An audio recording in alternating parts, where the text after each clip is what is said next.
Bonjour, la journée de prévention contre le sida a lieu aujourd'hui à HEJ Studio M. Un sujet important puisque le virus touche plus de 33 millions de personnes à travers le monde. 8 000 en meurent tous les jours. Chez nous, en France, on comptabilise 120 000 malades. D'où cette question, sommes-nous suffisamment informés? HEJ FM a mené son enquête dans ses locaux. Première rencontre et non des moindres, Sébastien Goncalves, directeur de l'établissement. Pour le peu que j'en sais, je dirais qu'il y a, après contamination, il doit y avoir une forte fièvre. Normalement, il y a des ganglions qui doivent se former au fond de la gorge, quelques douleurs. Donc ça dure un certain laps de temps, 2 ou 3 semaines. Et après, l'infection de mémoire s'arrête, mais la personne est contaminée jusqu'à temps qu'elle se fasse dépister. Même question, Hélène Giry, responsable de l'administration.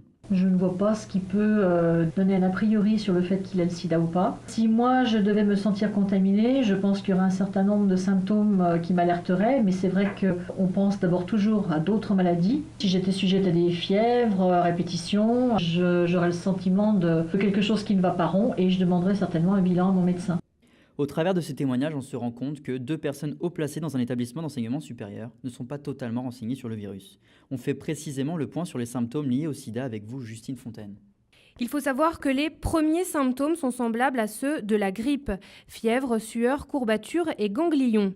Des symptômes qui généralement n'alarment pas la personne infectée jusqu'à ce qu'elle subisse une violente perte de poids, souffre d'une longue fièvre, de sueur nocturne et voit sur sa peau des taches de Kaposi, ces marques violettes ou décolorées, et puis une tendance à avoir des bleus facilement. Généralement, on observe aussi une infection des glandes du cou, des aisselles et de l'aine. Attention, ces symptômes peuvent être liés à d'autres maladies. En cas de doute, il faut aller voir son médecin. Nouvelle question, connaissez-vous les traitements contre la maladie? On écoute à nouveau le directeur de l'établissement. Seul à ma connaissance reste la trithérapie, donc un mélange de 3 médicaments qui permettent de stopper la progression du virus. À l'heure actuelle, on ne guérit pas du sida, ça c'est quelque chose d'important à signaler. Et Madame Giry sur cette même question. Actuellement, au niveau des traitements, j'avoue que je n'ai pas trop d'informations. Je sais qu'il existe ce qu'on appelle la trithérapie, donc qui est un mélange de 3 médicaments. Par contre, je ne sais pas quels sont leurs effets. Je ne sais pas quels sont... D'abord, si ce sont uniquement des médicaments ou s'il y a également des prises, je dirais, au niveau intraveineux. Après, au niveau des autres traitements, je ne les connais pas. J'avoue que je sais simplement que c'est une maladie qui ne se guérit pas à l'heure actuelle. Encore une fois, des réponses pas suffisantes sur la question des traitements. Justine, quels sont précisément les traitements possibles face à ce virus? Actuellement, la seule façon de soulager les malades du sida, c'est la trithérapie. Contrairement à ce que l'on pourrait penser, ce n'est pas le traitement exclusif du sida. C'est un traitement qui combine 3 médicaments, mais il peut également être utilisé contre l'hypertension artérielle ou l'angine de poitrine.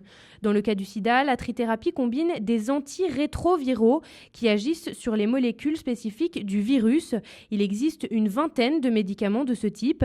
La trithérapie ne guérit pas, mais grâce à elle, la mortalité du sida a considérablement chuté. Mais certains patients sont obligés d'arrêter ce traitement tellement il est lourd.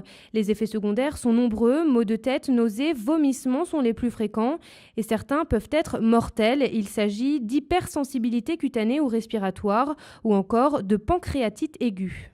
Afin de savoir qui doit informer en priorité les plus jeunes sur le sida, notre équipe a réalisé un sondage au sein de l'établissement. Les conclusions nous sont énoncées par Marine Driard.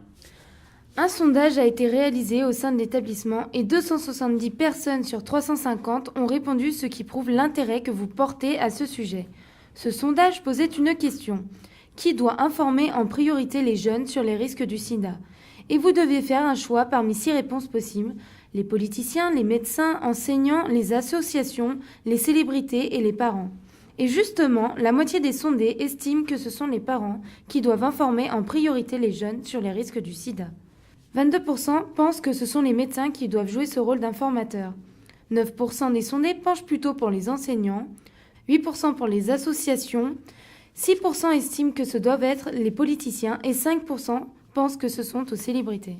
Rappelons que le sida touche plus de 33 millions de personnes et que le seul rempart encore aujourd'hui en 2012 reste le préservatif.